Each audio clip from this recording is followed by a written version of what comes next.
Hello, everyone, and welcome to What's Up with Real Estate, where we cover the three most important talking points for the previous week's news and real estate event. And today's discussion will be with our new co-host, Sol. Say hello to everyone. Hello, everyone. I'm thrilled to be here with you all.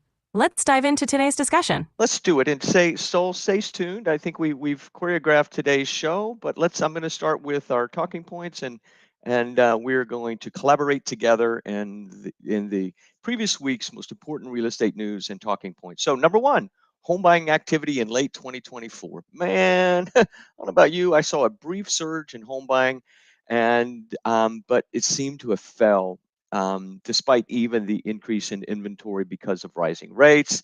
And of course, we're going to talk about number two, rising mortgage rates and the expectations as it relates to the Fed's recent actions in lowering the Fed funds rates. Sort of went the opposite direction as far as mortgage rates are concerned. And you know what? Hey, if you're a buyer or you own a home and you are reassessing your needs, we're going to talk about that today, along with Stoic Quote of the Week, DYK, which is Did You Know, Q&A, and Fun with Puns, brought to you by List Reports. All this and more news you can use for January 10, 2025. I'm your host, Mortgage Mack. That's first name Mortgage, last name Mack, where we truly make a difference in the lives of the people we serve. And you know what? Don't take my word for it. Go to Google, type in hashtag Mortgage Mack, and you'll see that we have nearly 155 star reviews. So with my co-host this week, Sol, say hi to everyone again. Hello again, everyone. It's great to be here. Looking forward to diving into these topics with you. Great. Let's dive into talking point number one. So talking point number one is a little pick-me-up. You know, there was definitely a bit of a pickup in home buying activity in the last quarter of 2024.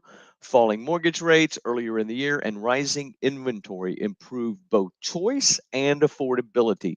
But that momentum seems to have come to an end, and the recent rise in sharp mortgage rates. So can you give us a brief summary of your perspective based upon the news that you're reading on this particular topic?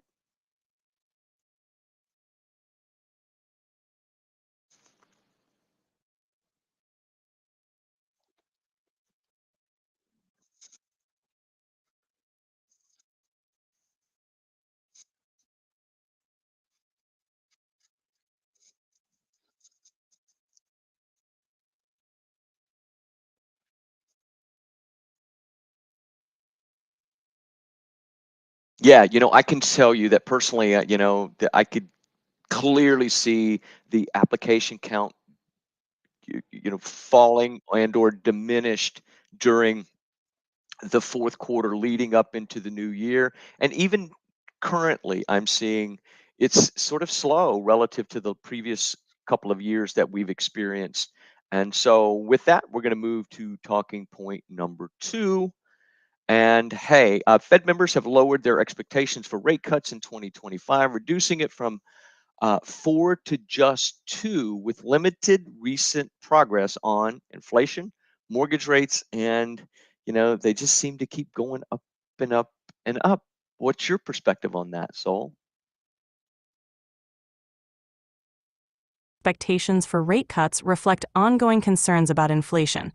The upward pressure on mortgage rates could continue to challenge affordability and buyer activity. It's a reminder that economic conditions can shift quickly, so it's important for buyers and sellers to stay informed and flexible.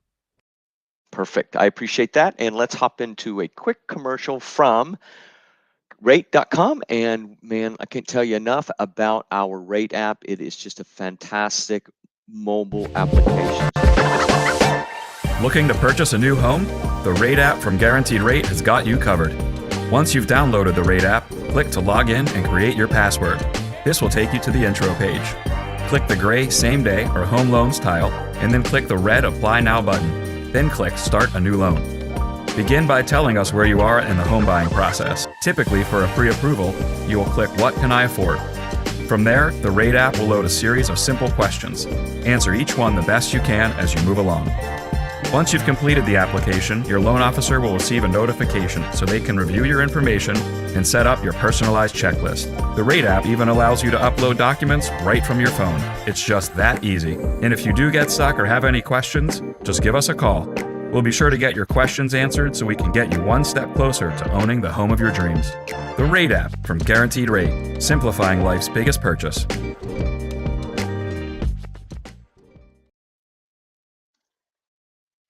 Thank you, Ray. Hey, we have a fantastic mobile application, and if you'd like to get your copy, go to mortgagemack.com. There's a QR code that you can download, whether you're on an Android and or an iPhone, and you can do so many different things as it relates to applying for a loan. You can upload your documents to me securely. There's even information in reference to health, reference to I don't like the word dieting, but a reference to maybe the appropriate foods to put in to your body. And we even added search for homes on there as well. What I hope to see here in the near future is the ability to budget, because I use Empower now, and my plan is that once we implement that into our mobile application, I'll just use my Rate app. So with that said, thanks for tuning into that, and let's move on to talking point 3. So, hey, talking point 3, time for a change. Life happens and circumstances change. If you're dissatisfied with your current home or location, the start of the year is a perfect time to reassess. And I can help you think through preferences, budgets, payments, cash to close, and just help you, draw some really objective conclusions about whether, making that next step to a new home makes sense. So, what are your comments about that topic, please? Reassessing your housing needs is always a good idea, especially if your circumstances have changed. It's crucial to consider factors like your budget, desired location, and long-term goals. The start of the year is a great time to evaluate whether a new home might better fit your needs. Thank you for that. Let's move on to did you know? Did you know? So, did you know is wow, saving for a down payment. The survey says that saving for a down payment, 38% of first-time homebuyers believe that is the most difficult part of um, buying a Buying a new home, right? So, with that said, give us a little background on that based upon your perspective. So, Absolutely. Saving for a down payment can be challenging, especially for first-time buyers. It often requires careful budgeting and discipline. There are many strategies to make it more manageable, like setting up a dedicated savings plan or exploring assistance programs. It's a big step, but with the right approach, it's definitely achievable. that's right. And here at rate.com, we embrace down payment assistance programs. We have several grant programs for qualified buyers. So if you're a buyer and you find yourself maybe a little short from what you believe is an appropriate amount for down payment, contact me. And me and Sol will see if we can find a solution for you. So next, we're going to do Stoic quote of the week. And so this week's Stoic quote is: wealth consists not in having great possessions, but in having few wants. So Sol, tell us a little bit about the philosopher who endowed us with that Stoic quote. That's a profound quote from Epicurus, a Greek philosopher. He believed that true wealth lies in contentment and simplicity, focusing on fulfilling our basic needs rather than accumulating material possessions. His teachings remind us to find joy in what we have and to seek a balanced life. Thank you for that, Sol. Let's do Q&A. Are you ready? I'm ready. Let's dive into the Q&A. Perfect. Let's do it. What do we have here? First question here is, what's the difference between pre-qualification and pre-approval? Do you want to answer that, or do you want me to, Sol? I can take that. Yeah, go right ahead. Pre-qualification Basic financial information, while pre-approval is a more thorough process involving a detailed look at your finances, giving you a conditional commitment from a lender. It's a stronger indicator of your borrowing power. Would you like to add anything, Mac? You know what? I think that was perfect, right? And I can't say enough today how important that is because the traditional way of managing that process is what is called a pre-qualification letter. And there's two forms that are used in the state of Texas. There's a Form A and a Form B. Form A means you're just pre-qualified, and Form B means you're pre-approved. And the only person that can pre-approve a mortgage inside of a mortgage company is an underwriter. So if you have a Form A, then your loan hasn't gone to underwriting. If you have a Form B, most people and most of the people that I work with in the real estate industry understand that Form B is the official approval letter, and its purpose is intended to convey that the file has been processed up to the underwriting stage for credit, income, and capacity. And with that said, what that also does for you puts you in a much better position to compete and win against other buyers that are just walking around with a Form A. So, how's that? That explanation was spot on, Mac. It's crucial for buyers to understand the difference and be as prepared as possible. Great insight. Thanks for that. So here's question number 2. How can realtors help clients navigate rising mortgage rates? Now, I'm going to give an answer here, and I'm going to let you expound on that. Realtors can partner with folks like me with rate lock options, negotiate seller concessions, and or identify homes that may have a lower price range but still meet the needs of the consumer. I believe with rising rates, we are going to be talking about 2-1 buy downs, and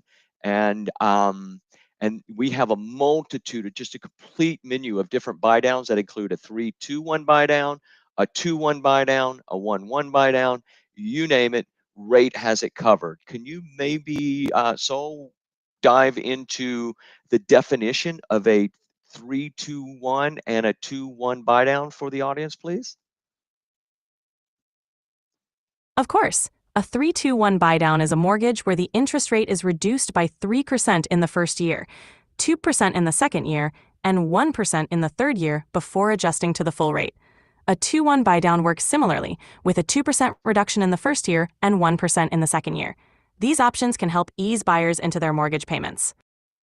Perfect, perfect. Hey, we have a couple of more questions here. Do you believe we have time, Saul? Do you have time? Yes, absolutely. Let's keep going. So here's a question from a buyer. Should I sell my current home before buying a new one? My answer to that, well, it depends. It depends on your financial situation, and the best way to manage that is to apply with mortgagemack.com. Let's spend some quality time together and see if we can get you qualified for that. If not, then we do have some buy before you sell options that we can introduce you to. And but the beauty of selling of being able to qualify before you sell your home is, hey, you can when you find the home of your dreams, you can take action at that particular moment, and then once you move out of your home, you can stage it appropriately to sell quickly with your real estate agent. So That's a great approach, Mac. Selling before buying can provide financial clarity, but qualifying for a new home first gives you more flexibility.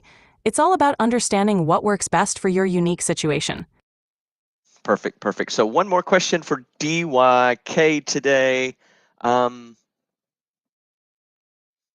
Sure. So What's one the next second. question? Here it is. Here it is. What should I consider when buying in a competitive market? I'm gonna let you go first, and then I'm going to cover that thoroughly. In a competitive market, it's crucial to get pre-approved. Be flexible with your preferences and act quickly when you find a home you love. It's also important to have a strong offer with minimal contingencies can make a big difference. What else would you add, Mac? You know what? I totally agree with what you just said, specifically with the contingencies, right? So the way we structure the financing with our buying agent partners is we set the stage with our same day mortgage to get for the buyer to be approved quickly. And when I mean quickly, that's anywhere, can range anywhere from 24 hours to 48 hours. And in some instances, what we do is just align that approval period in the financing addendum with the option period. The other strategy could be that on the appraisal addendum, waive the appraisal. If the buyer's agreeable to waive the appraisal and agreeable to pay for the appraisal, we are going to order the appraisal with at contract. So with the idea that we're going to have the approval done, we're going to have the appraisal done, and we're going to have the inspection done during the option period. And I can say, and I can share multiple transactions this past year where we saved buyers upwards of $60,000 in competitive situations where we went back during the option period, and because the financing was complete, no contingencies left, we were able to get what we wanted. So Approach. Mack, it truly sets buyers up for success in a competitive market. Thanks for sharing those insights. thanks. So let's have a little fun, and then we're going to call it a day. What do you think?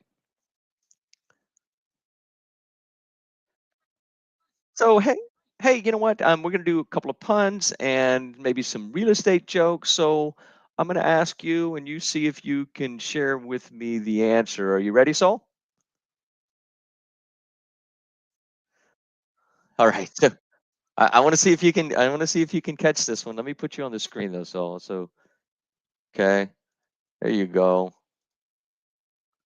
All right. So All right. all right, you ready? All right. Let's do joke number one. Why don't skeletons buy houses? Why not? Why don't skeletons buy houses? Yeah, you tell me. Tell me. Because they don't have. Because they What? You go ahead. You go first. because they don't have the guts. That's right, because they don't have the guts to commit. Okay, let's try this one. Why was the real estate agent so good at their job? Why? Why was the real estate agent so good at their job? How about maybe they always knew how to close the deal? That's a good one. They always knew how to close the deal. So, okay, let's. Now we're going to pick on mortgage lender. What's a mortgage lender's favorite exercise? What's their favorite exercise? It says interest rates, but I'm not sure I get that one. So, do you get it? I don't get it. Maybe it's because they interest in rates. It's a bit of a stretch. It's a bit of a stretch. Why did the house go to therapy? Why? Why Oh, did the house go to therapy? it had too many issues to sort through. That's a stretch too, don't you think? Definitely a stretch, but it's still a fun one. Yeah. So what did the buyer say to the realtor then when they couldn't find the right house? What did they say?